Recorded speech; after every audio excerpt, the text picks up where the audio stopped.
안녕하세요, 여러분. 국가공인 자격증 전산세무 2급. 자, 오늘은 6번째 시간이죠. 자, 오늘은 우리 부채에 대해서 공부를 한번 해보려고 합니다. 자, 부채는 시험에 조금 빈출이 잘 되는 부분이라서 자, 오늘은 여러분들 주의를 조금 기울여서 이제 학습을 진행을 좀 해주기를 시작 전에 제가 조금 당부 말씀을 좀 드립니다. 자, 우리 부채의 개념에 대해서 한번 살펴보도록 할게요. 자, 부채란 과거 거래나 사건의 결과로, 자, 그러니까 첫 번째, 자, 거래나 사건의 결과입니다. 그죠? 자, 우리 과거 사건이에요. 자, 두 번째, 현재 기업이 부담을 하고 있는 거고요. 자, 세 번째, 미래 경제적 효益이 유출될 수 있고요. 그리고 현재의 의무가 우리는 부채라고 이야기를 합니다. 자, 어떻게 된다고요? 자, 과거 거래나 사건의 결과. 두 번째, 지금 기업이 부담하고 있고.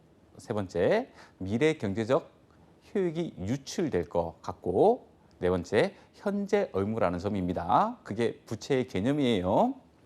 자, 이런 부채는 자, 1년 이내, 자, 결산일 3년도 말 또는 보고기간 종료일. 자, 이런 보고기간 종료일 1년 이내 상환되는지 여부에 따라서 우리 유동부채하고 그리고 비유동부채로 구분을 하고 있습니다. 유동부채는요, 이런 것들이 있어요. 자, 첫 번째, 매입채무. 자, 상대적인 거죠. 우리 상대적인 게 어떤 게 있었죠? 자, 매출채권이라는 계정. 자, 기억나지요? 자, 매입채무가 이런 매출채권과 상대되는 개념의 계정입니다.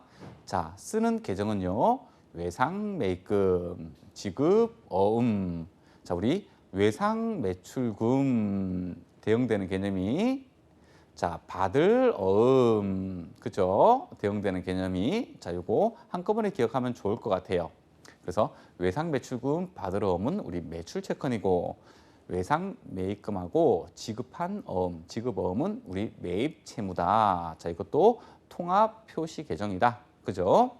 자, 이 외상 매입금 또는 지급 어음도 우리 기업의 주된 영업 활동에서 발생한 외상대예요. 그죠?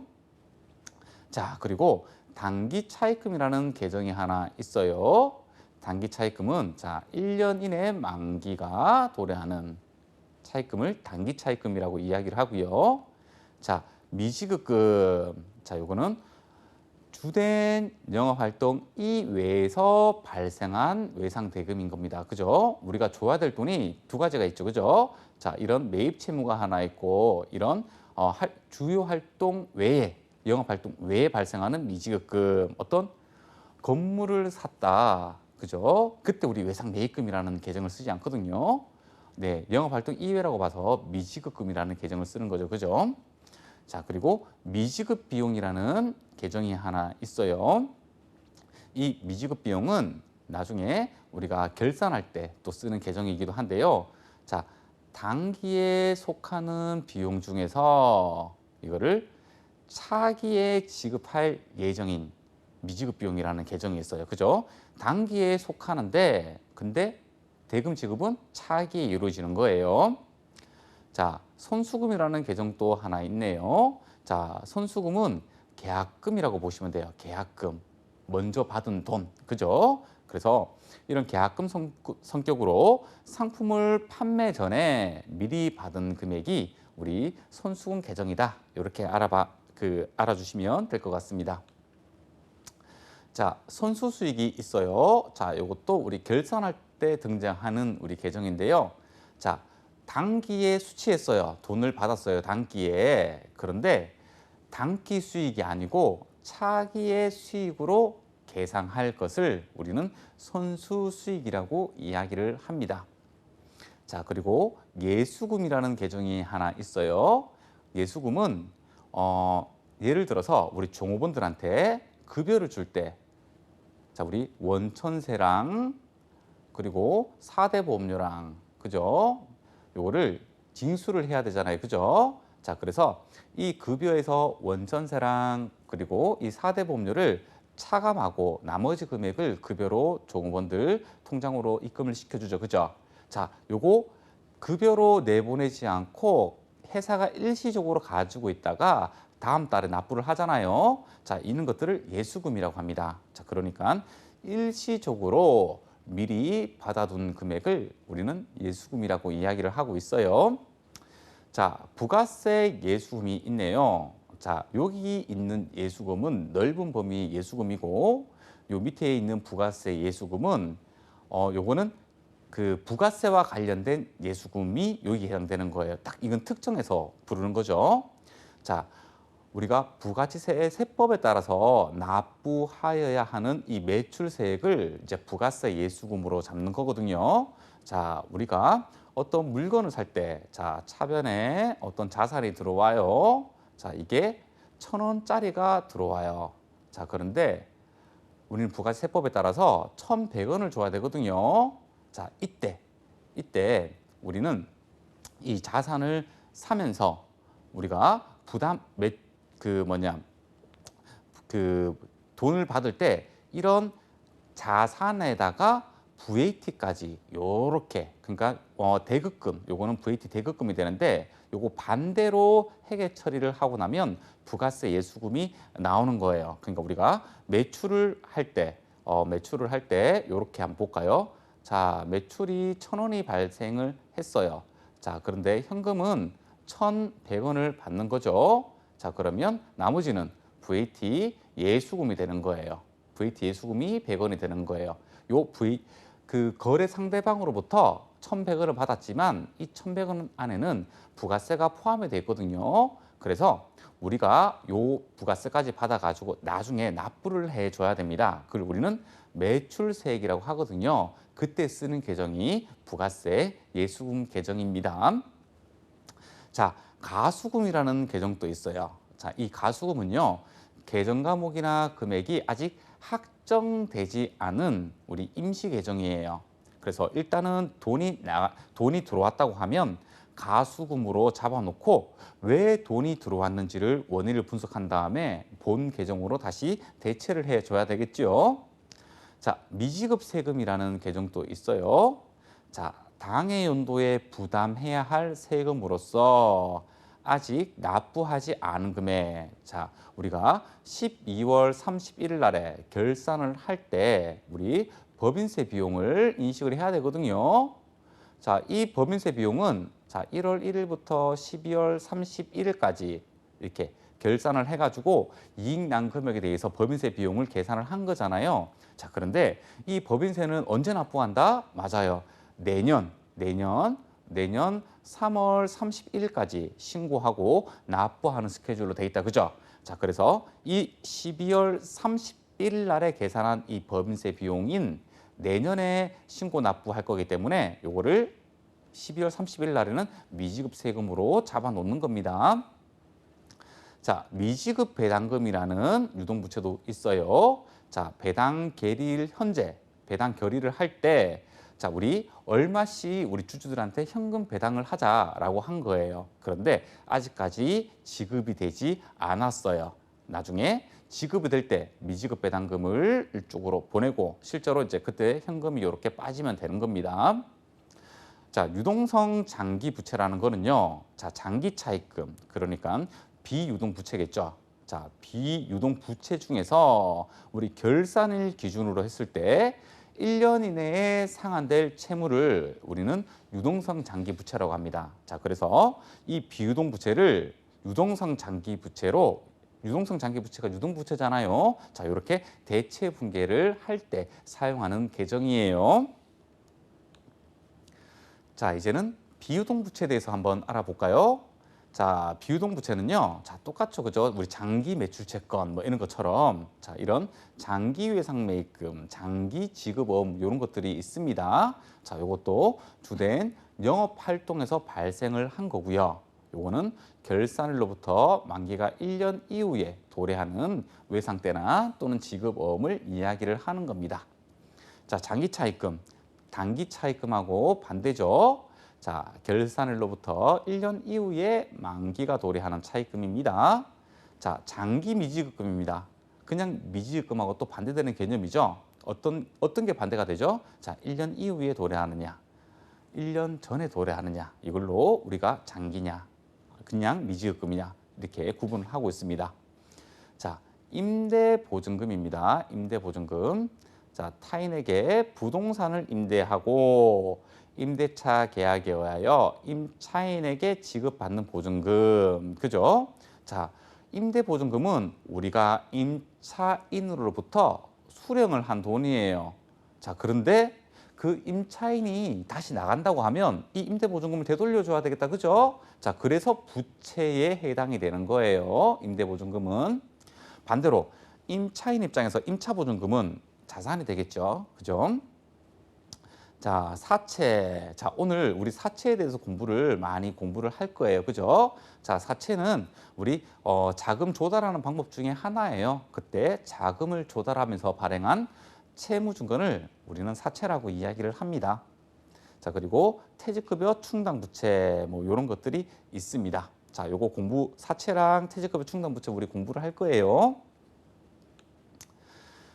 이제 사채를 살펴볼 건데요. 자, 사채는 우리가 장기 자금을 조달하기 위해서 발행하는 채무증권이 우리는 사채라고 이야기를 합니다. 자, 우리 용어를 먼저 정립을 좀 하고 갈까요? 자, 액면가액이라는 게 있어요. 자, 액면가액은요, 우리가 만기에 상환하기로 기재된 건면액이에요. 그러니까 우리가 채권 종이가 요렇게 생겼다고 가정했을 때 이렇게 만약에 10,000원 이렇게 적혀져 있거든요. 그러면 이 채권을 가지고 있는 사람한테 회사는 10,000원을 지급을 해줘야 됩니다. 이 채권 만기 일자에다가. 무슨 말인지 알겠죠? 자, 이 건면액인 거예요. 건면액, 여기 액면에 적혀져 있다고 해가지고 우리가 액면가액 또는 건면액 이렇게 부르고 있습니다. 자, 그리고 액면이자율 또는 표시이자율이라고 하는데요. 이것도 마찬가지죠. 그죠? 자, 액면, 표시. 자, 이런 사채 겉면에 적어져 있겠다. 그죠? 자, 액면가액에 대하여 이자 지급일에 지급하기로 약정한 이자율 이렇게 돼 있네요. 그죠? 자, 우리가 사채, 그러니까 이 사채를 발행하는 회사 입장에서 장기 자금을 조달하려고 자, 이러는 거죠.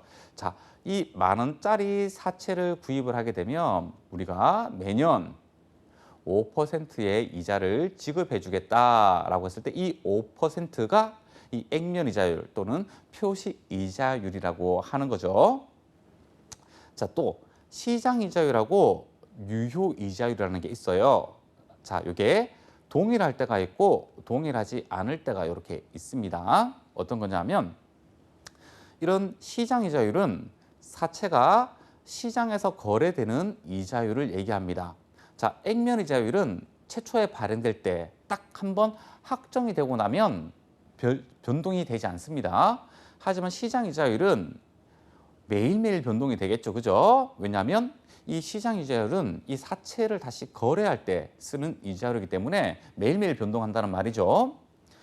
자, 그리고 요 시장 이자율은 요렇게 생겼어요. 어떻게요? 무위험 이자율에다가 신용 가산 이자율을 더해서 시장 이자율이 되는 거예요. 이 무위험 이자율은 이런 것들 있죠. 상대적으로 매우 안전한 국채. 자, 국채는 우리 대한민국이 망하지 않으면 만기 때 그 국채의 액면 금액을 받을 수가 있습니다. 그죠?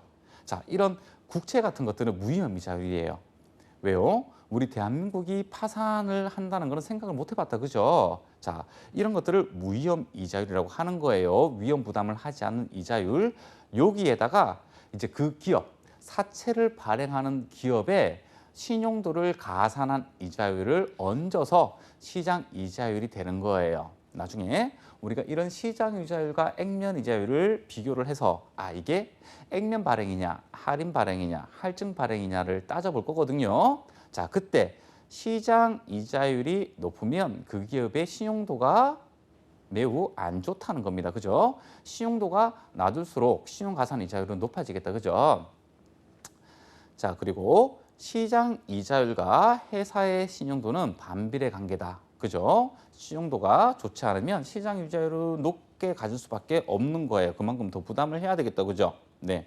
자, 그리고 유효 이자율은 자, 여기까지는 시장 이자율이나 유효 이자율이랑 다 똑같아요. 자, 그런데 이 시장 이자율하고 유효 이자율 차이점이 뭐냐면 유효 이자율은 사채의 발행 가액을 계산할 때 사용하는 건데요. 이때는 사채 발행비까지 고려한 이자율이 돼버리는 겁니다. 무슨 말인지 알겠죠? 자, 사채 발행비까지 고려한 이자율은 유효 이자율입니다. 자, 그리고 이자 지급일, 이자 만기일은 우리가 최초에 사채가 발행될 때 약정을 하겠다. 그죠? 언제 우리가 이자를 지급할 건지 또는 언제 사채 액면 가액을 지급할 건지 자, 이런 것들이 미리 다 정해져 있는 거예요. 그죠? 시장 이자율 빼고는 미리 다 정해져 있는 거예요. 사채를 발행하는 방법은요, 세 가지 방법이 있어요. 자, 액면 발행이라는 게 하나 있고 할인 발행이라는 게 하나 있고 할증 발행이라는 게 하나 있어요. 시험 문제를 풀기 있어서 요 표를 반드시 기억을 해줘야 돼요. 많은 내용들을 좀 압축을 한 표거든요. 자, 액면 발행은 시장 이자율하고 액면 이자율하고 동일한 사항에서 발행되는 방법입니다. 두 번째, 시장 이자율이 액면 이자율보다 더 크면 우리는 할인 발행했다고 이야기합니다. 세 번째, 시장 이자율이 액면 이자율보다 작으면 우리는 할증 발행되었다고 이야기를 합니다. 자, 여러분들 한번 생각을 해볼까요? 자, 지금 액면 이자율이 5%인데 시장 이자율이 10%면 여러분들은 이 사채를 구입하겠나요? 하지 않겠나요? 당연히 하지 않죠. 왜냐하면 다른 금융상품에 투자를 하게 되면 이 10%를 얻을 수 있는데 왜 굳이 5%의 이자를 주는 채권을 사겠어요. 그죠? 그래서 회사가 만약 좋다. 액면 이자율보다 시장률이 크잖아요. 자, 그러면 사채 발행 가액이 낮아지게 됩니다. 만약 10만 원짜리 액면 금액이 10만 원짜리였다면 실제로 발행될 때는 그렇게 되지 않고 뭐 90만 원 이런 식으로 발행이 되는 거예요. 맞나요? 그러면 사채를 구입한 채권자 입장에서는 만기 때 10만 원을 받고 그리고 선이자 성격으로 미리 이거 9만 원이 돼야 되겠다. 그죠? 9만 원. 싸게 샀잖아요. 그죠? 그러니까 만 원을 번 거나 마찬가지예요. 그리고 또 매년 5%의 이자를 받겠다. 그죠? 그죠? 자, 이러한 현금 흐름과 예측을 해봤을 때 10만 원짜리를 9만 원에 사는 거는 합당해 라고 하는 거죠. 자, 이걸 할인 발행이라고 얘기합니다. 어떤 거요? 액면 가액보다 발행 가액이 낮아지는 상황이 벌어지거든요. 시장 이자율이 높게 되면. 그렇죠? 자, 거꾸로 할증 발행되었다고 한번 해봅시다.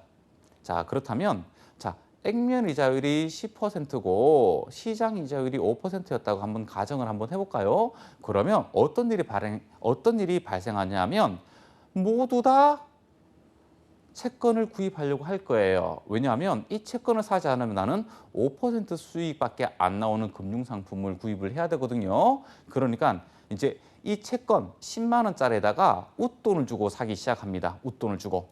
자, 그게 할증 발행입니다.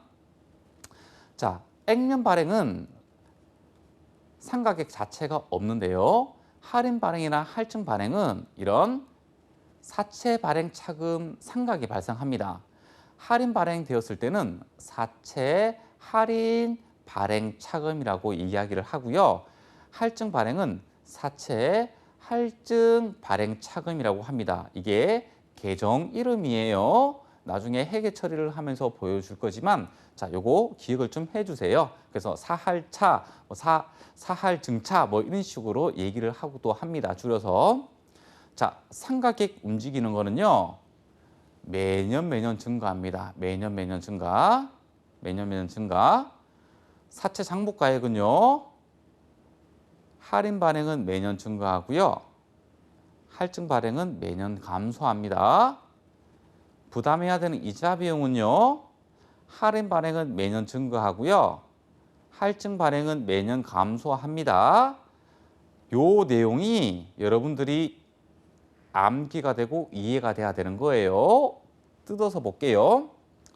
자, 사채의 장부가액이 할인 발행은 매년 증가합니다. 어떻게 해요? 제가 9만 원에 샀다고 하면 나중에 만기는 10만 원이 돼야 되잖아요. 그죠? 그러니까 사채의 장부가액은 9만 원에서 10만 원으로 계속해서 증가할 거예요. 그렇죠? 할증 발행은요. 웃돈 주고 사채를 사야 되죠. 자, 그래서 처음에 살 때 11만 원이었는데 액면가가 10만 원이었다.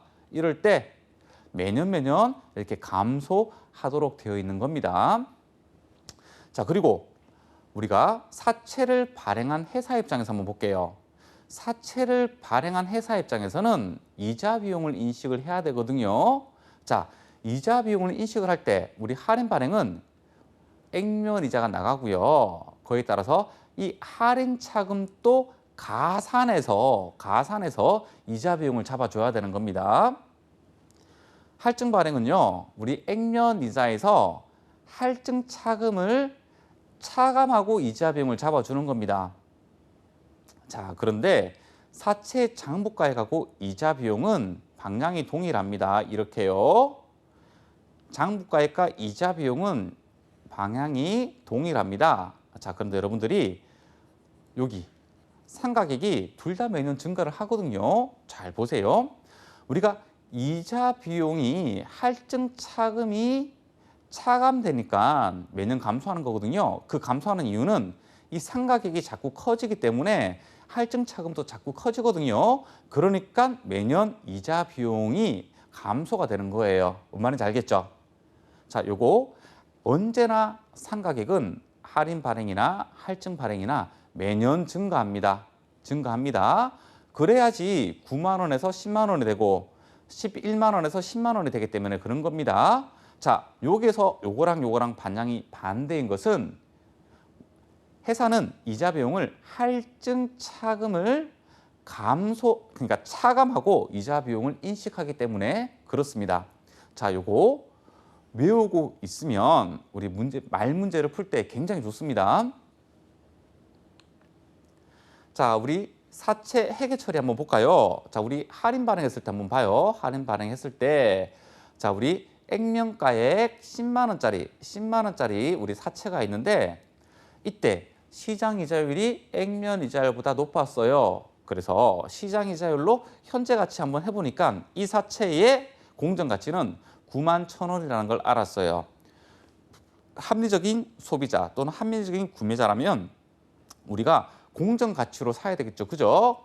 공정 가치보다 더 주는 것도 더 안 주는 것도 문제가 있는 거잖아요. 자, 그래서 사채 10만 원짜리를 9만 1,000원에 사채 발행하는 회사에서는 이렇게 발행을 해줘야 됩니다. 왜냐하면 이렇게 싸게 발행을 해주지 않으면 시장 이자율이 더 높은 상태이기 때문에 다른 금융 상품을 선택을 하겠죠. 구매자들은. 그래서 우리 사채를 발행하는 회사 입장에서는 액면 이자율보다 시장 이자율이 높으면 이렇게 싸게 할인 발행을 해주는 거죠.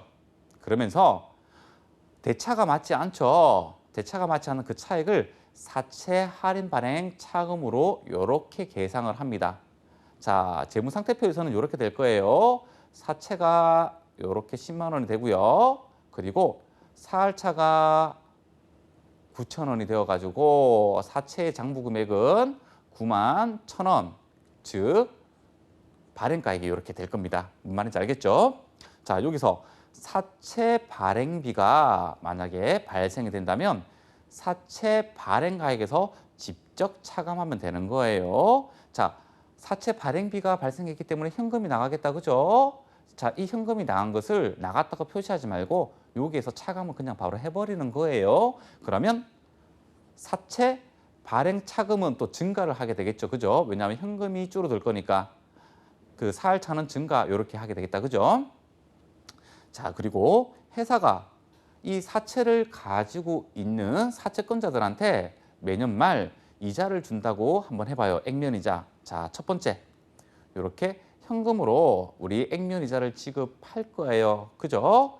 자, 그리고 자, 우리가 상각 후 원가법으로 사채 발행 차금을 상각을 할 건데요. 자, 매년 차감하는 상각 금액이 있을 거예요. 자, 두 번째, 사채 할인 발행 차금을 상각을 할 겁니다. 자, 3,000원 빠져나갔다, 그죠? 자, 할인 발행은 요거 두 개를 합쳐서 이자 비용으로 인식을 해야 됩니다. 자, 요거예요, 요거. 그죠? 요거. 네, 요 얘기를 하고 있는 거예요. 자, 그리고 사채를 조기 상환했을 때는 이렇게 됩니다. 자, 조기 상환이 뭐냐 하면, 자, 만기가 되기 전에 지금 시중에 유통 중인 사채를 매입해서 그냥 상환 처리해버리는 겁니다. 자, 그러면 우리 똑같습니다. 재무상태표에서 먼저 제거를 해주면 되겠죠. 자, 사채를 먼저 제거를 해줍니다.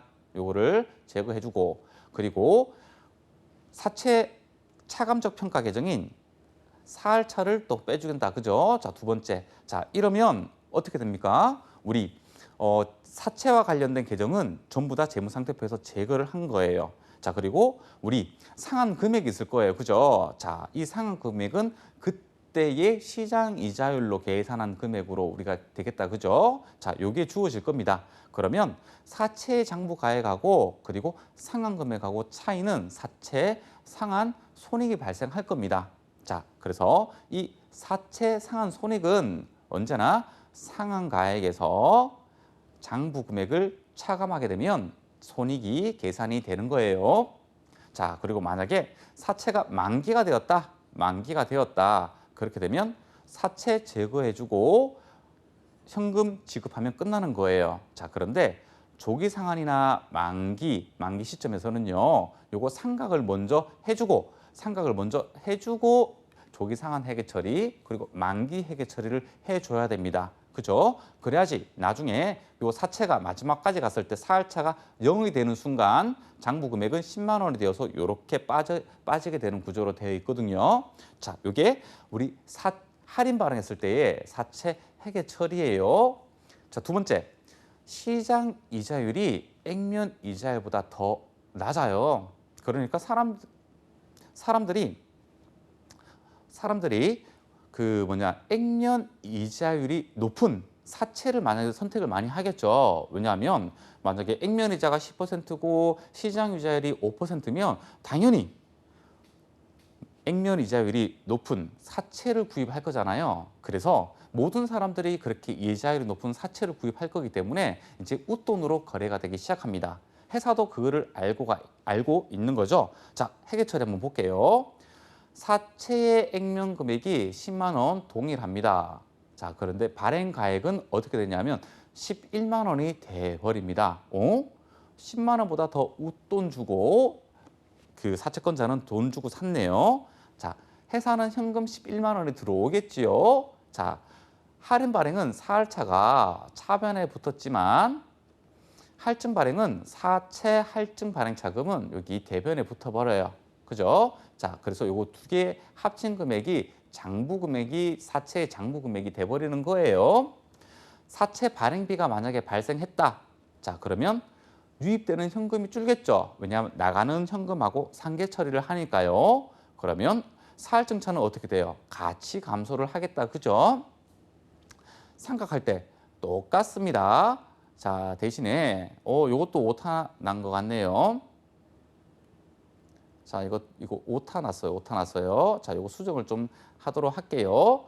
자, 액면 이자가 현금 2,000원이 나가야 됩니다. 자, 그때 요렇게 상각해야 되는 사채 할증 발행 차금이 뭐 500원이라고 한다면 이자 비용으로 인식할 금액은 1,500만 원이 되는 거예요. 잘 보세요. 자, 요렇게 제가 그어 볼게요. 자, 요렇게. 자, 이자 비용 1,500원은 어떻게 구성되었네요? 나가는 액면 이자에다가 우리 사채 할증 발행 차금 500원을 차감해서 1,500원이 되었다. 그죠? 자, 그러면 우리 표. 자, 할증 발행이었을 때 이자 비용은 이 액면 이자에다가 할증 차금을 차감한 금액을 이자 비용으로 인식한다. 자, 요거 이해됐죠? 그죠? 자, 회계 처리로 제가 보여드렸어요.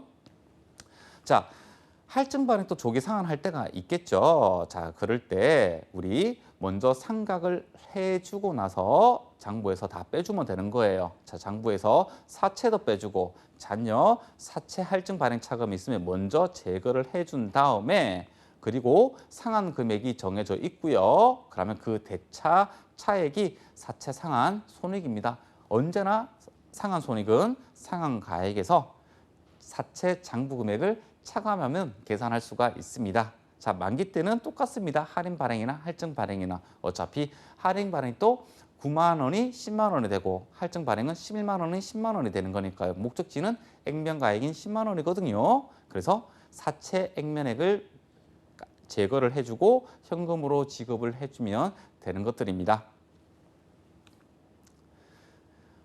이제 사채에 대한 개념을 살펴봤고요. 이제 충당부채 또는 우발부채 이런 개념들이 좀 있습니다. 자, 요거 한번 잡아보도록 할게요. 이게 은근히 시험 문제에 작은 문제로 잘 나오거든요. 자, 충당부채란 자, 요거는 똑같아요. 과거 사건이나 결과로 인한 현재 의무다. 그죠? 자, 그런데 요게 달라요. 지출 시기나 금액이 불확실해요. 그냥 부채는요. 지출 시기와 금액이 확실해요. 확정이 되어 있어요. 하지만 충당 부채는 불확실해요. 불확실. 자, 그리고 당해 의무를 이행하기 위하여 자원이 유출될 가능성이 매우 높아요. 부채는요. 자원이 유출될 게 예상이 돼버리는 거예요. 하지만 충당 부채는요. 가능성이 매우 높대요. 가능성이 매우 높다. 자, 요거 한번 체크해 주셔야 돼요. 매우 높아야 돼요. 그리고 그 의무의 이행에 소요되는 금액을 신뢰성 있게 추정할 수 있어야 되는 거예요. 그죠? 부채는 그냥 측정이에요. 측정. 신뢰성 있게 그냥 측정이 돼버리는 거예요. 측정이 되고 나면 그 금액이 돼버려요. 하지만 추정이기 때문에 반증이 있다면 다시 변경될 수도 있는 것들입니다. 그죠? 자, 그래서 지출 시기나 금액이 불확실하고 그리고 자원이 유출될 가능성이 매우 높고 그리고 신뢰성 있게 추정할 수 있는 의무가 충당부채입니다. 자, 우발부채는요. 부채의 인식 요건은 충족하지 않으나 그 말은 우발부채는 부채 아니에요. 정확히 말하면. 왜냐하면 부채의 인식 요건을 충족하지 못했으니까요. 근데 이런 게 있어요. 당해 의무를 이행하기 위하여 자원의 유출 가능성이 있는 잠재적 의무예요. 그러니까 있을 수도 있고 없을 수도 있다. 그죠? 좀 확률이 많이 작용을 하네요. 충당부채는 매우 높아야 돼요. 부채는 매우 높은 게 아니고 예상된 금액 그대로 나가야 돼요. 자, 그런데 충당부채는 가능성이 매우 높고 우발부채는 잠재적인 의무예요. 따라서 우발부채는 가능성이 아주 낮은 경우가 아니라면 그냥 주석에 기재하고 마는 거예요. 만약에 가능성이 아주 낮은 경우라면 뭐 주석에 기재할 필요도 없겠죠. 그죠? 자, 그래서 충당부채는 우리가 재무상태표에다가 기재를 하는 거고요. 우발부채는 주석에다가 기재를 하는 거예요. 충당부채와 우발부채를 비교하게 되면 자, 우리가 이렇게 비교할 수 있어요. 자, 자원의 유출 가능성이 매우 높으냐 아니면 어느 정도 있느냐 거의 없느냐. 자, 그리고 그 금액을 요 유출 가능성의 그 금액을 신뢰성 있게 추정 가능하냐 가능하지 않냐라고 구분해서 살펴볼 필요성이 있어요. 자, 충당부채로 인식하려면 어떻게 돼야 된다고요? 자원의 유출 가능성이 매우 높아야 되고 그리고 금액을 신뢰성 있게 추정 가능해야 된다고 얘기했다. 그죠?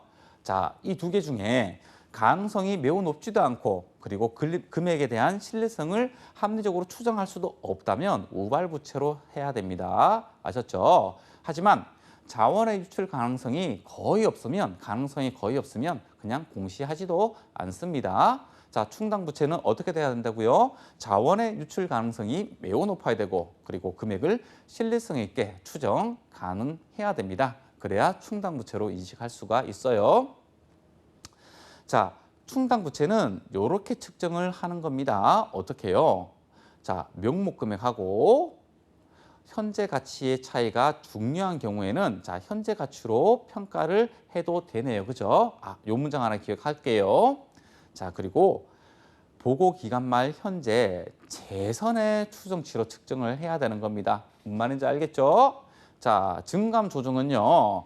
보고 기간마다 재선의 추정치를 반영해서 증감 올리고 내리고 해야 되고요.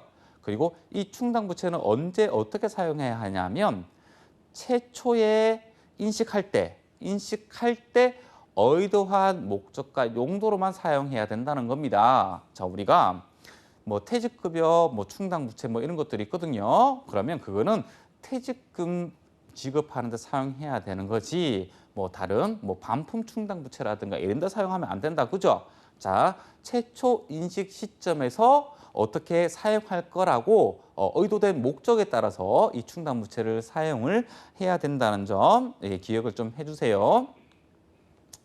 자, 퇴직급여 충당부채예요. 자, 퇴직급여 충당부채는 뭐냐? 자, 기업은 자, 보고 기간 말 현재 딱 12월 31일 날이 딱 되고 나면 자, 전 종업원이 일시에 퇴직할 경우를 생각을 해가지고 자, 12월 31일 날에 전 종업원이 퇴직한다고 가정을 해버리는 거예요.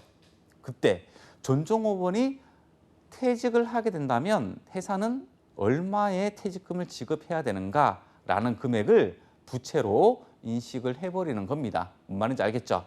자, 그것을 우리는 퇴직급여 추계액이라고 얘기합니다.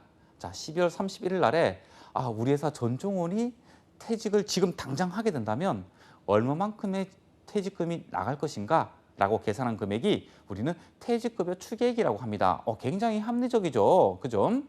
자, 이 단기 퇴직급여, 그러니까 우리가 이 퇴직급여 충당부채는 대손충당금처럼 보충법으로 회계 처리를 하는 거예요. 그 말이 뭔지 하면 자, 우리가 12월 31일 날에 자, 결산 전에 10,000원이 이렇게 충당부채로 잡혀져 있었어요. 자, 그런데 다시 12월 31일 날에 요 금액 있죠? 요 많은 금액은 우리가 기준에 변동이 없다고 하면 정기 말에 퇴직급여 추계액이잖아요. 자, 그러니까 이번 단기 말에 퇴직급여 추계액을 계산을 한번 해보니까 지급해야 되는 퇴직금이 30,000원이네. 이렇게 판단이 든 거예요.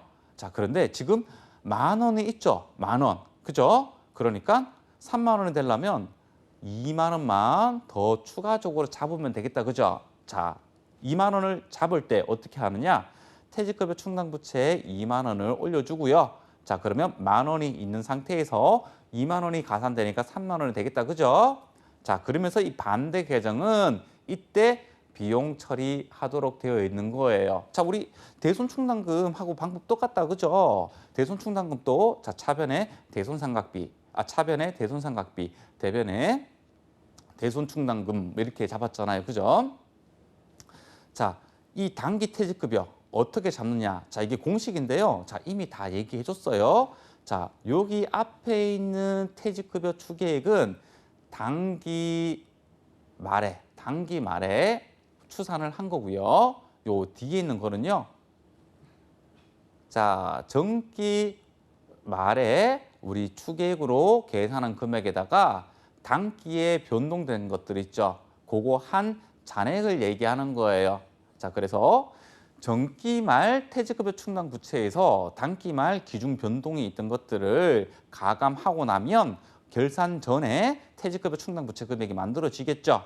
그런 다음에 단기 말 퇴직급여 추계액을 계산하고 나서 그 차익만큼 보충법으로 잡아주면 되는 거예요. 그게 퇴직급여 충당부채입니다. 자, 우리 퇴직연금이라는 것도 많이 들어봤죠? 자, 우리가 퇴직급여 충당부채 같은 경우에는 사내에 적립하는 거고요. 퇴직연금은 사외에 적립하는 거예요. 자, 이렇게 돼 있네요. 자, 퇴직연금이란 종업원의 퇴직금 재원을 안전하게 보관하기 위해서 어떻게 한다고요? 사회의 금융기관에 적립을 하고요. 종업원이 퇴직을 하게 되면 사회에 적립했던 걸로 지급을 하는 걸 얘기합니다. 자, 우리 두 가지가 있어요. 하나 DC형이라고 부르는 거, 요거는 학정기여형이라고 하고요. DB형이라고 부르는 게 있어요. 요거는 우리 학정급여형이라고 합니다. 자, 이런 DC형은요, 그 운용 책임이 종업원한테 있어요. 그러니까 이거를 운영하면서 이자가 붙든 또는 우리가 어떤 투자 수익이 발견하는 펀드에 가입을 했어요. 그 퇴직연금을 마이너스가 날 수가 있겠죠. 그죠? 자, 이런 좋은 것들, 나쁜 것들, 운영하면서 발생하는 것들 전부 다 종업원이 책임을 져야 되는 거예요. 자, DB형은요, 자, 이런 증감에 대해서 회사가 다 책임을 져야 된다는 겁니다. 자, 그런데 나한테는 DC형이 좋은가 DB형이 좋은가 어떤 절대적인 기준은 없는 거예요. 그죠? 그 회사 사항에 따라서 선택을 하시면 돼요. 아, 우리 회사는 월급 올라가는 속도가 너무 낮아. 최저임금 올라가는 속도밖에 안 돼. 뭐 그렇게 된다면 투자 수익률 더 좋은 것 같아. 그럼 나는 DC형으로 할 거야. 자, 우리 회사는 사원에서 대리가 되고 대리에서 가장이 될 때 그 임금폭이 너무 커. 자, 그러면 뭐 DB형이 더 좋을 수도 있겠죠. 그죠? 자, 종합적으로 판단을 해야 되는 겁니다. 자, 이런 DC형 연금을 가입한 회사들은요, 회계 처리할 게 별로 없어요. 어떻게 하냐 하면, 자, 우리 종업원들한테 사회에 퇴직금 재원으로 지급해야 되는 것들 지급하면서 퇴직급여라는 비용을 찾게 되면 거기서 끝나버려요. 더 이상의 회계 처리는 없어요. 자, 운용 수익이 발생했을 때 다 종업원이 가져가는 거기 때문에 회사랑 관계없고요. 퇴직이 발생하게 되면 그 금융기관에서 종업원한테 줘버리기 때문에 회사랑 또 관계가 없어요. 우리는 어떤 거? 퇴직금을 금융기관에 지급할 때 그때만 회계 처리하면 되는 거예요. 자, DB형은 조금 달라져요. 자, DB형은요. 자, 우리 기말에 설정하는 작업부터 시작을 하는 겁니다. 왜요? 퇴직급여 충당 부채를 일단 설정을 해야 되거든요. 우리 그 추산회계를 먼저 계산하잖아요. 그죠? 자, 그러면 퇴직급여 충당 부채를 퇴직급여를 잡으면서 먼저 이렇게 잡아줍니다. 퇴직급여 충당 부채를요. 자, 그리고 회사가 종업원들을 위해서 퇴직연금에 현금으로 납부를 했다. 자, 그러면 대변에다가 현금 잡아주고 현금 잡아준 게 회사의 퇴직연금 운용자산으로 잡히게 되어 있습니다. 그죠? 자, 아직까지 그 운용 책임은 회사가 가지고 있는 거기 때문에 회사의 자산으로 잡아주는 거예요. 그때 쓰는 계정이 퇴직연금 운용자산이라는 계정입니다. 자, 그리고 이 퇴직연금 그 상품을 가입하게 되면 운용 수익이 발생할 때가 있어요. 운용 수익이 가산될 때가 있고 운용 수익이 손실이 날 때가 있겠죠. 그죠? 자, 운용 수익이 발생했다. 그러면 수익을 잡아주면서 그 운용 자산을 증액시켜주면 되고요. 자, 만약에 손실이 났다. 그러면 손실을 차변에다 잡아주고 자산을 다시 감액하면 됩니다. 자, 이렇게 DB형 종업원들을 위해서 이렇게 납부를 하면서 우리가 운용자산을 잘 키워왔어요. 자, 그런 다음에 종업원이 실제로 퇴직을 했다. 그럴 때는 어떻게 하게 되면 먼저 퇴직연금 운용자산을 먼저 제거를 해줍니다. 자, 그리고 퇴직연금 충당부채도 해줍니다.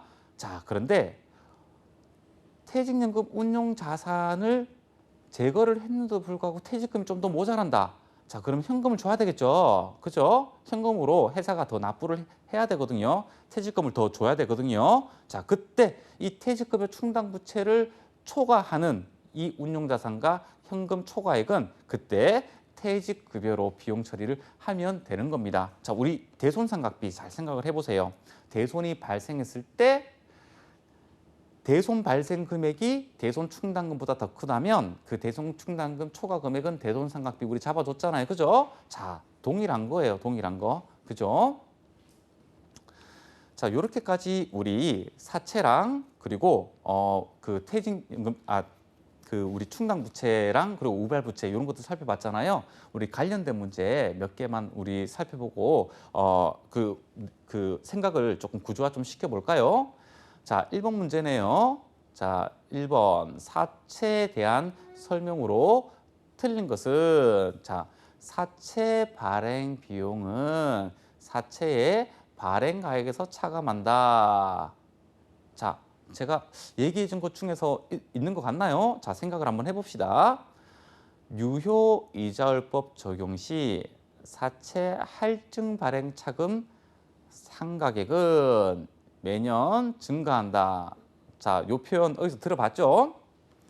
자, 유효이절법 적용 시 사채 할인 발행 차금 상가액은 매년 감소한다. 상가액이에요, 상가액. 자, 4번. 사채 할인 발행 차금은 당해 사채 액면 가액에서 차감하는 형식으로 기재한다. 자, 요게 그거죠. 사채 10,000원이 있고, 자, 사할차가 있다고 하면 사할차가 1,000원이에요. 자, 그러면 사채 장부 금액은 9,000원 요렇게 되겠다. 그죠? 자, 요게 우리 BS에서 표기하는 방법이에요. 자, 요 말이 사채의 액면 가액에서 차감하는 형식으로 기재한다. 그죠? 제가 이렇게 음보를 해놨잖아요. 그죠? 자, 여기서 제가 중요한 말을 했던 것 같아요. 자, 상가액은 할인 발행 차금이나 할증 발행 차금이나 매년 증가한다고 했어요. 자, 그렇기 때문에 이자 비용을 인식을 할 때 할인 발행했는 거는 이자 비용이 갈수록 증가하는 거고요. 그리고 할증 발행한 거는 이자 비용이 계속해서 감소한다는 겁니다. 자, 장부가액하고 이자 비용 인식하는 규모는 동일하게 가는 거고요. 자, 할증 발행 차금에서 자, 우리 요거 상가액 요것만 반대로 간다. 이렇게 생각을 하시면 될 것 같아요. 자, 2번 문제입니다. 자, 다음 중 사채와 관련된 설명으로 가장 잘못된 것은 일단 가장자가 들어가게 되면 문제가 좀 어려워요. 그죠? 자, 천천히 제가 읽어 드릴 테니까요. 자, 이 선택지가 맞는지 틀린지 여러분들 스스로 먼저 판단을 해 보기를 바랄게요. 자, 1번.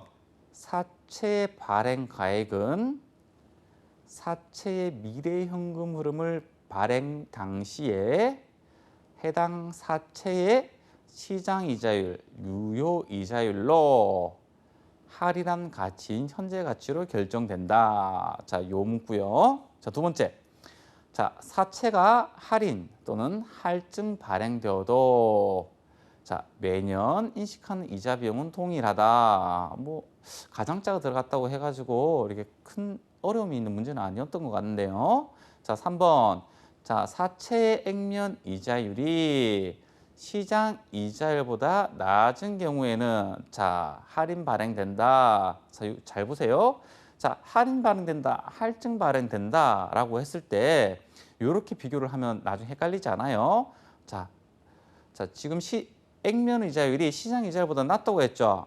자, 액면 이자율이 5%고 시장 이자율이 10%라고 한번 해봐요. 그럼 여러분들은 이 두 가지 금리를 주는 상품이 있다고 했을 때 어느 상품을 구입하겠어요? 자, 시장 이자율을 10%로 주는 금융 상품을 가입하겠죠. 그럼 사채 발행자 입장에서는 5%밖에 못 주는데 어떻게 해야 되겠어요? 싸게 발행해야 되겠죠. 그죠? 이 5%를 충당할 수 있도록. 그죠?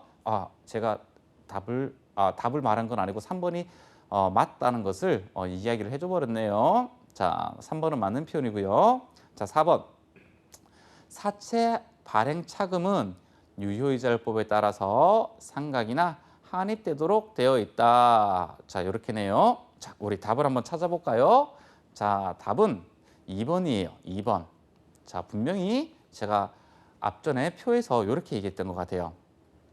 자, 우리 할인 발행이든 할증 발행이든 이자 비용을 인식을 하는 데 있어서 얼마만큼 이자 비용으로 인식을 할 건가? 자, 할인 발행은 이 액면 이자에다가 무엇을 가산한다고요? 요 할인 차금 있죠, 할인 차금. 요 할인 차금을 더한 게 이자 비용이 되는 거예요. 근데 이 할인 차금이 자꾸 증가하게 되니까 이 이자 비용도 매년 증가한다는 겁니다. 자, 할증 발행은 상가액이 매년 증가하죠. 할증 차금이 증가하죠. 할증 발행했을 때는 이자 비용을 어떻게 인식한다고요? 액면 이자에다가 이 할증 차금을 차감하잖아요. 근데 할증 차금이 자꾸 증가한대요. 자꾸 증가하니까 이자 비용은 자꾸 감소하겠죠. 그죠? 자, 요 논리를 여러분들이 좀 잘 기억을 해 줘야 됩니다. 자, 그러니까 할인 발행되든 할증 발행되든 매년 인식하는 이자 비용은 동일하다. 자, 이거는 틀린 표현이고요. 이자 비용이 매년 동일하려면 액면 발행을 했었으면 돼요.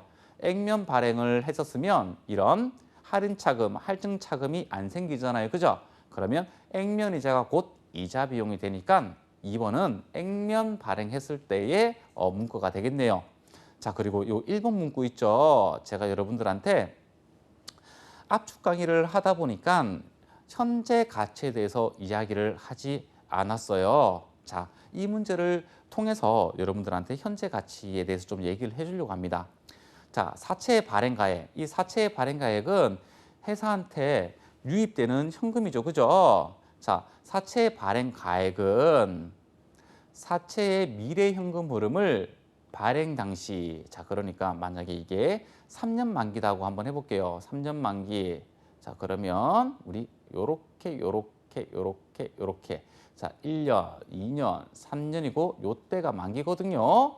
자, 매년 액면 이자의 10%에 대한 이자를 준대요. 자, 그러면 요때 1,000원을 줄 거고, 요때 1,000원을 줄 거고, 요때 만기 때 1,000원을 줄 거예요. 매년 말에 준다고 하면. 그리고 만기가 매년 말이래요. 자, 그러면 액면 금액을 요렇게 받을 수가 있겠다. 그죠? 자, 스케줄을 보게 되면 우리 이자를 지급하는 스케줄 매년도 말 3번이다. 그죠? 그리고 우리 액면 가액을 주는 스케줄은 우리 만기 때 딱 한 번이다. 그죠? 자, 이것을 여기 현재 시점이죠. 그죠? 이것을 요렇게 현재 가치를 하는 거예요. 어떤 이자율로요? 시장 이자율로요. 만약에 사채 발행 비용이 있다고 하면 유효 이자율로 현재 가치를 하게 되면 그 금액을 우리는 사채 발행 가액이라고 이야기를 하는 거예요. 자, 요 내용 문구 있잖아요. 조금 어색하게 생각하지 말고, 자, 요번 기회에 사채 발행 가액은 이런 의미였구나라는 것을 조금 기억을 해주면 좋을 것 같아요. 자, 3번 문제예요. 자, 사채에 관한 설명 중 가장 잘못된 것은 묻는 거네요. 자, 1번. 사채 할인 발행 차금은 사채의 발행가액에서 차감하는 형식으로 표시된다. 이게 1번 보기고요. 자, 2번. 액면 이자율이 시장 이자율보다 낮네요. 낮으니까 어떻게 해야 돼요? 싸게 발행해야지 사채를 사겠죠. 그죠? 자, 그래서 이거는 맞는 표현이에요. 자, 3번. 유효 이자율법 하에서 사채 할인 발행 차금 상가액은 매년 증가한다. 계속 얘기했던 것 같아요. 상가액은 사채 할인 발행 차금이든 사채 할증 발행 차금이든 두 개 다 증가합니다. 매년 증가합니다. 4번. 사채 할인 발행 차금은 성급 이자의 성격으로 볼 수 있다. 그렇죠. 만 원짜리 액면가를 9,000원에 발행을 했어요. 자, 그러면 회사 입장에서는 사채를 발행하면서 액면가에 10,000원이 들어와야 되는데 9,000원밖에 안 들어왔잖아요. 그러면 이미 1,000원을 선 이자로 먼저 지급한 거랑 마찬가지예요. 자, 구매자 입장에서는 10,000원을 줘야 하는데 9,000원밖에 안 줬으니까 1,000원을 먼저 손수 이자로 받은 거나 마찬가지예요. 자, 그것을 매년 상각하면서 발행자 입장에서는 이자 비용, 그리고 산 사람 입장에서는 이자 수익, 이렇게 인식을 하는 거거든요. 자, 이렇게 돼 있네요. 발행 차금은 사채 발행 가격에서 차감하는 게 아니죠. 자, 이게 사채의 발행 금액이잖아요. 그죠? 사채 할인 발행 차금은 사채 액면 가액에서 차감을 해야 되는 거다. 그죠? 자, 말이 우리가 용어가 잘 정립이 되어 있지 않으면 이런 간단한 문제도 틀릴 수가 있단 말이죠. 자, 발행 가액은 회사에 유입되는 금액을 얘기하는 거고, 사채 발행 차금은 사채에 차감하는 평가 계정인 거잖아요. 그죠? 자, 그래서 사채 액면 가액에서 사채 할인 발행 차금을 차감을 해야 되는 겁니다. 자, 4번 문제네요. 자, 사채가 할인 발행이 되고 있대요. 자, 유효 이자율법이 적용되는 경우 다음 설명 중 틀린 거. 자, 할인 발행되었을 때 틀린 주문은 무엇이냐라고 묻고 있네요. 자, 1번. 사채 할인 발행 차금 상가객은 매기 감소한다. 어이구, 먼저 답이 나왔네요. 그죠? 제가 상가객은 언제나 할인 발행이든 할증 발행이든 커진다고 했잖아요. 그죠? 이미 뭐 1번에서 답이 나와서 재미가 없네요. 자, 2번. 자, 매기간 계상되는 총 사채 이자 비용은 초기에는 적고 기간이 지날수록 금액이 커진다. 자, 이 말에 대해서 이해가 잘 안 갈 수가 있어요. 자, 이 말은 이자 비용은 언제나 상가객이 더해지거나 차감해서 되는 거잖아요. 그러니까 이 상가에 따라가는 거예요. 이 상가객은 매년 커지죠. 그래서 초기에는 적고 기간이 지날수록 금액이 커진다는 말이에요. 자, 할인 발행되었을 때, 그죠? 자, 3번. 사채 장부 금액은 초기에는 적고 기간이 지날수록 금액이 커진다. 그렇죠? 자, 발행가액이 9,000원이었어요. 나중에 액면가액 10,000원으로 계속 증가해야 되겠다. 그죠? 자, 그래서 초기에는 가장 적고 기간이 지날수록 그 금액이 커진다. 자, 요 표현도 맞는 표현입니다. 자, 사채 발행 시점에 발생한 사채 발행비는요, 즉시 비용 처리하지 않습니다. 어떻게 한다고 했죠? 네, 사채 만기 동안 상각을 해서, 그러니까 발행가액이 적어지고 그리고 사채 할인 발행 차익은 커지겠다. 그죠? 그래서 바로 비용 처리를 하는 게 아니라 상각을 해가지고 우리가 이자 비용으로 비용 처리를 해야 되는 겁니다. 그죠? 자, 계속해서 얘기를 드렸어요. 자, 요 상가액 있죠? 자, 요거 할인 발행이든 할증 발행이든 매년 증가를 합니다. 매년 증가하다 보니까 이자 비용이 증가하는 거고요. 얘는 차감해야 되니까 매년 감소를 하는 거고요. 그러니까 사채 장부 금액 감소하고 사채 장부 금액이 증가하는 이러한 플로우입니다. 자, 오늘 부채 이야기를 하면서 중요한 내용들을 많이 말씀을 드렸어요. 사채와 관련된 거, 충당 부채와 관련된 거. 자, 요 두 파트는 우리 시험 문제에 자주 나오는 부분이니까요. 여러분들 오늘 학습했던 내용들 절대 까먹지 말고 잘 기억을 해주기를 바랄게요. 자, 들어주셔서 감사합니다.